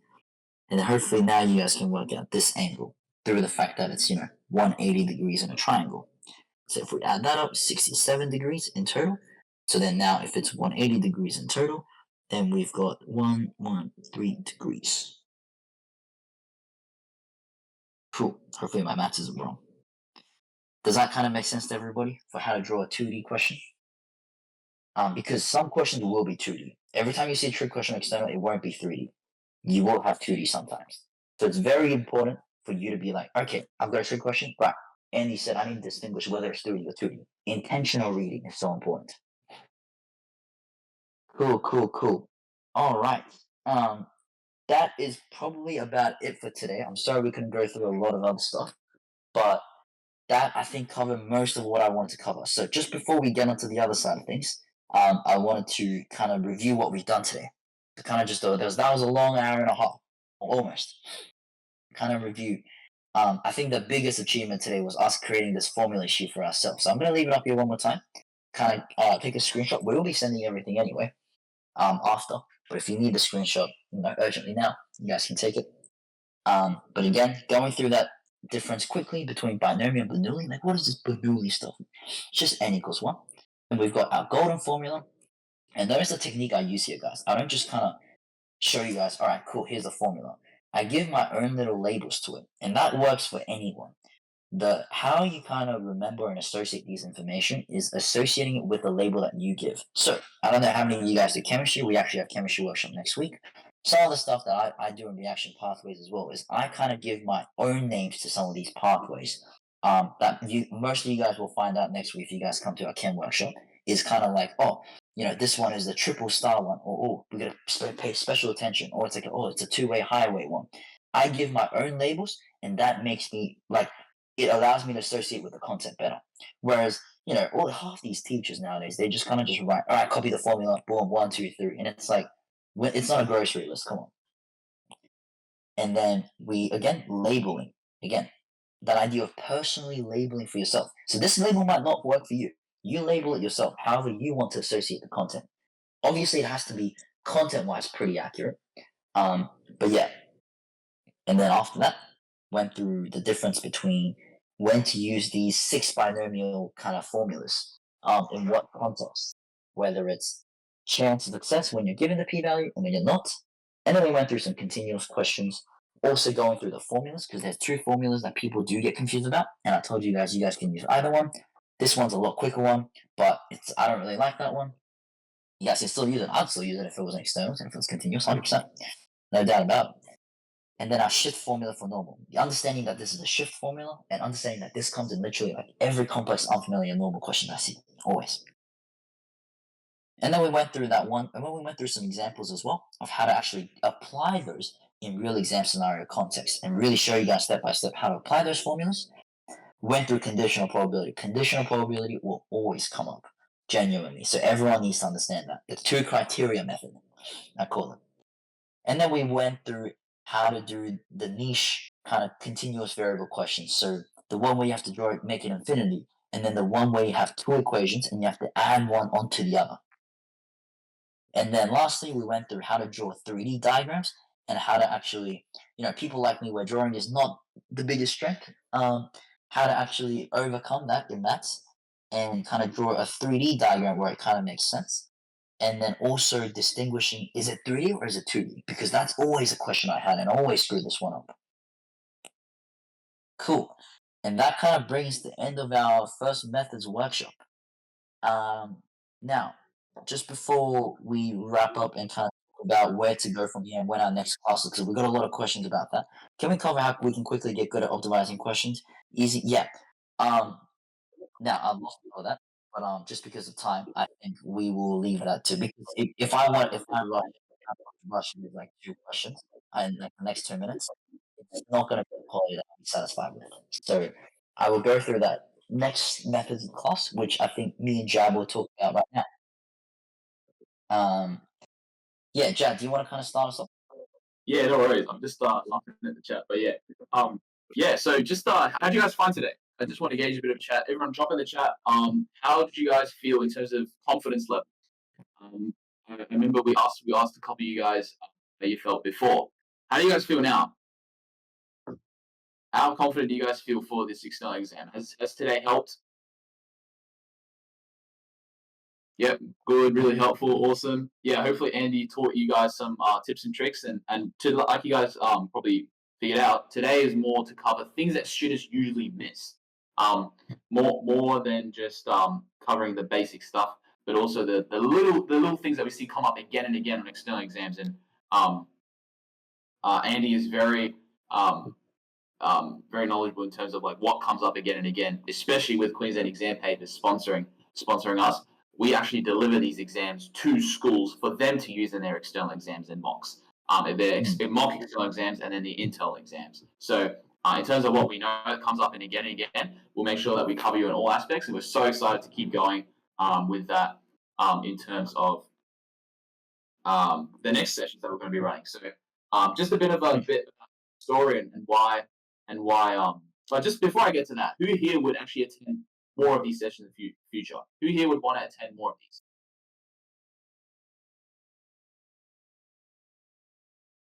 Yep, I would. 100%. Me, yes. Awesome. Yeah, great. Great to hear you guys. I'm glad you guys liked today. No, these funny names. Awesome. Prove Yeah. your fart, think meerkat. Yeah, awesome. So, hold on, where am I now? Andy, if you can keep sharing the Yeah, sure. yeah. I'll get the thing up. Yeah. So just a bit about our story as well. We're from QC Mentor, but originally we reached out to Queensland Study Hub, which, as you guys know, has been around for a couple of years now, and we saw that it was able to allow students to connect and collaborate, and we really wanted to be part of that to reach out to a greater audience and to do these sessions. So a bit about us. Obviously, I graduated in 2022, Annie in 2021. And throughout school, we saw, especially during this period, I was exactly in your position 2 years ago, and a lot of people, they didn't have a strategy. They didn't really have an approach moving forward, and they were cramming for these external exams. They didn't really know what to do.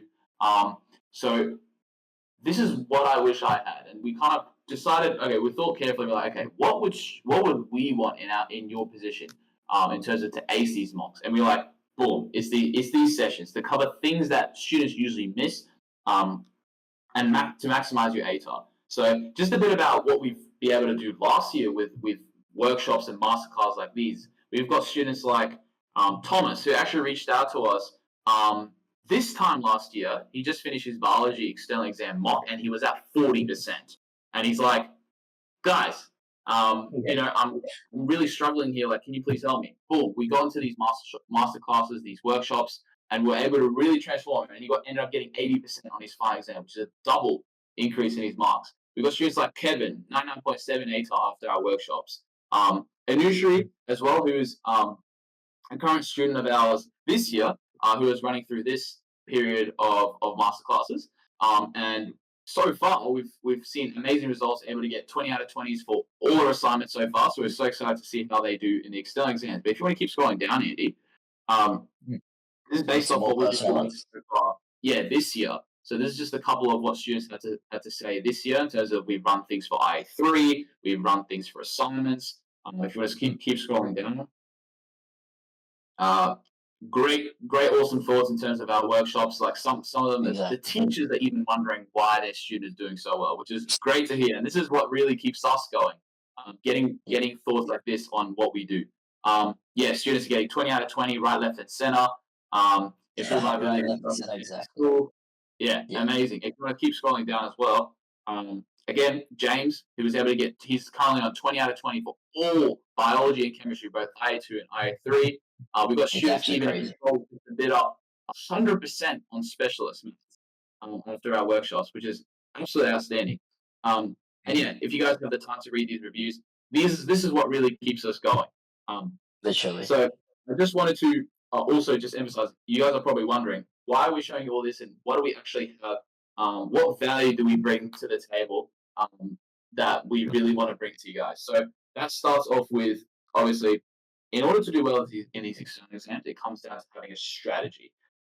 So how are you guys going to make sure that you are covered in all aspects of your external exam? And it comes down to being able to be covered in all aspects. And that's where it comes down to these master classes. So that's where we'll sit down with you every single week and keep you accountable 1.5 hours every single week. Andy will be leading method math, myself biology, and we've got a whole bunch of other tutors. I think Andy's also doing chemistry. If you guys attended, not much of you guys would have attended yesterday since it is general mathematics. But yeah, so those 1.5 hour workshops, we'll be recording those, so they'll be running live and recorded. So then that way, when you guys hit your exam, and you guys are approaching this exam period, you guys can look back on other sessions, like, what did Andy say in that week? And boom, you get access to that as well. So we'll be doing that up until the day of your external exams, every single week. So obviously, we're providing value today, and we'll expose you not only to the strategies like Andy was just talking about, but more exam style questions. We couldn't obviously do too much today, since it was more of an introductory session to get you guys a bit of a feel, but a lot more to come. And I think someone else for optimization definitely will be covering them in the future weeks as well, and clear up the Yeah. common mistakes that students usually make. Was there anything you wanted to add as well, Andy? Yeah, I was just wanted to add, about what Jad said as well about keeping you guys accountable. When I was in high school, I kind of attended like a similar thing, and I always hated it because it's always on like a Saturday or a Sunday. Like I want some rest on Saturday or Sunday, but to be honest, I think that's what really helped. Like when Saturday and Sunday, when I don't want to wake up or like I want to do something on a Sunday, Arvo, attending this stuff, especially on our last one of last boost run at externals, which as me and Jad always talk about, it's kind of a time bias. We always say to our students, like, it's almost at the end. It's September, literally the 1st of September today. We're almost at the end of the year, but you literally have 50% of your marks left. And that's why we put heavy emphasis on this more than like our internal workshops. And yeah, we also wanted to talk about how because we want to kind of limit the number of classes as well so we can actually focus. Because obviously we don't have 24 hours on our hands as well. We both are from medical student background. We have to actually study as well. And that's why we have a limited number of classes that we want to focus on. And then it's kind of like a last minute guidance on externals, which is 50% left. And as I said, I'm not here just to teach maths because I feel like, there's a lot of tutors around Brisbane. They can do that. What me and Jag kind of different is we take that cerebral intentional approach where I want to take you guys in charge of just beyond maths, just how to learn properly, right? Which will be conveyed through maths and chemistry. So next week, I'll be holding the chemistry one as well. And through that, hopefully you guys can more see kind of like, oh, that's how you're meant to learn instead of just copying down from a PowerPoint. Or, oh, I never really thought about that concept like that. The more you get introduced and the more I kind of spark you guys with that kind of stuff, your improvements will be massive. And on top of all that, Mm. obviously we'll be having not just in the 1.5 hour workshops where we'll teach you guys the common misconceptions and the common questions that come up on externals, so you guys are well prepared and all that.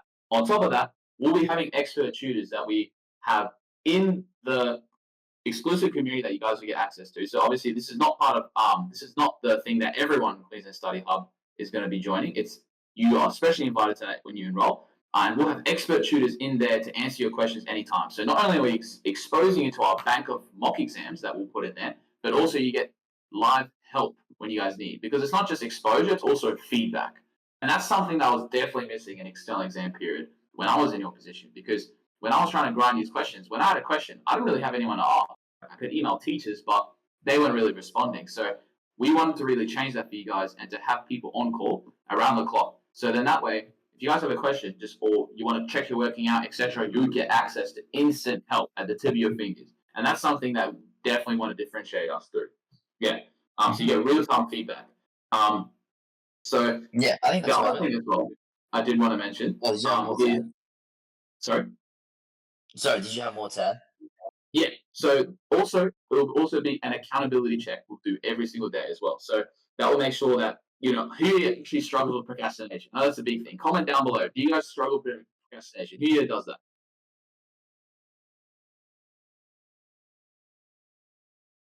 Who here procrastinates? Because that's a big thing. A lot of students, we really want to help you guys out, but it's like some students, and including myself, I'm guilty, right? We put things off, right? Yeah, definitely, yeah. So we're here to make sure you guys are locked in as well, because we recognize, yes, external exams is a stressful time, but it's also the most important time. So if you guys haven't started locking in yet, now is the time, and we are here to keep you accountable to do so. So that's where the accountability checks. So every single day we'll be posting on this exclusive community with tips, tricks, and just a bit of support to help you guys keep going and to give some motivation to make sure you guys are on top of things and so that you are locked in the whole way through, because we know how important these external exams are. And obviously, we're not just about the external exam performance, but optimizing your A time, making sure that you end up getting your goals beyond just the A time, but also in uni as well, getting accepted to the uni courses you guys are looking for. So if Andy, you want to pull up that QR code again as well. Yeah, sure. If you guys, so essentially, fill this. If everyone here, if you guys can just scan this QR code, whether it's on your phone, this will allow us to send the resources that we have gone through today to your email. So if you guys want those, in addition to our other bank of resources, please scan the QR code and fill out the details. And essentially, mandatory. Everyone must fill out the QR code. Mandatory. Yeah, and then it will also give us some feedback on how you guys found today, and then also in terms of the program, which I just talked about, and what we'll be planning to be offering every single week until the date of the external exam. So very excited for that. And if you guys are interested if you guys are students who are committed and consistent to the process and really want to strive to improve your ATAR, those are the students that we want to help as well. And I'm so glad you guys joined today. Again, I know that it is a Father's Day, so it's really good that we had a good turnout today. So you guys are the types of students that we really want to help as well. Students who are committed, ready to go, ready to ace their ATAR. And we are invested in the success of every single one of you guys. So I'm so excited for you guys to be part of us today. So yeah, with that being said, please press the QR code. And also I think Ollie as well, if you can put the link in the chat as well for students to press. I think it's done that already, yeah. Yeah, if you just put it recent or pin it. Yeah. Yeah. Next week is our science week, so we've got biology and chemistry coming up. So if you guys want to attend that one's free as well. So up to week 10, it'll be free. If you guys just want to have a kind of get that kind of similar teaching style, I'll be holding chem, Jao will be holding biology. So yeah, come a bit prepared. Have some knowledge. Don't just come an empty canvas. And then we'll see where we go from there. Cover a lot of interesting stuff, a lot of different point of views for chemistry as well. And just conventional tutoring compared to that, compared to my normal rate and Jazz normal rate, it's a bargain from what I'm seeing right here, what Ollie's doing here. It's great. Queensland Study Hub, I also did want to touch as well, in terms of if you guys are wondering about the logistics behind the program, etc. Ollie, if you want to put perhaps the link to the actual page with the packages, if you guys want to look through those, essentially in terms of the value we're providing, like Andy talked about, if you guys are looking for one subject, obviously if you guys are noticing in terms of if you look at that page, the more subjects you guys enroll, the cheaper it is. So from one subject, that's $35 a week, and that's equivalent to $23 an hour if you're only including just the masterclass time, not including the mock exam resources, the 24-hour tutor support, content library, and the accountability checks. So if you're just looking at the masterclasses, that's only $23 an hour. That's about I think tutors nowadays charge upwards of $60, $70 an hour. If you guys want to do more than one subject, 2, 3 subjects, that comes down to $20 an hour for these masterclasses, and then obviously 4 subjects is literally $18 per hour of masterclasses. So if it's in terms of the value we're providing, we are not holding back. We really wanted to provide the best program for students that are committed, ready to go. So we only, like we said, we only are going to be running a limited number of classes here. We wanted to keep the help that we provide you guys very concentrated within the people that are within it. So fill up the QR code that we have on the page. Feel free to press the link and browse around. Obviously, no real rush to lock that in now, because I'm sure a lot of you guys would like to discuss that with people who are like your parents, etc. But we do have an early bird discount, which is on for a limited number of time, and that will actually close down. So it's only available for people who are attending these workshops. These bootcamp, the first ones we're running. So that is a limited price, and it's the lowest we're going to have it for the time. Yeah. Easy. All right. I think that's about. If you guys have any questions as well, please drop them in the chat. I'll be happy to answer any of them. Let me just scroll through. Ollie, have you noticed any questions that we've perhaps missed? Not fully, but thank you all for coming along, guys. I hope you feel a bit more confident for math methods. I stuck around for the whole class, and I'm doing a statistics course at uni right now, and he was even teaching me some things with the probability, so that's good. But it was really good to have you guys here for the maths method masterclass. So I hope that you're here to attend the ones in the coming weeks, and we hope to see you in the QSH mentor program as well. Yep. Too easy, guys. Have a good one. We'll also be sending out emails as well to those that fill out the form, and we'll give you guys the resources that was covered today as well. So if you guys haven't already, feel free to fill that out, and keen to see you guys next week. Thanks, guys.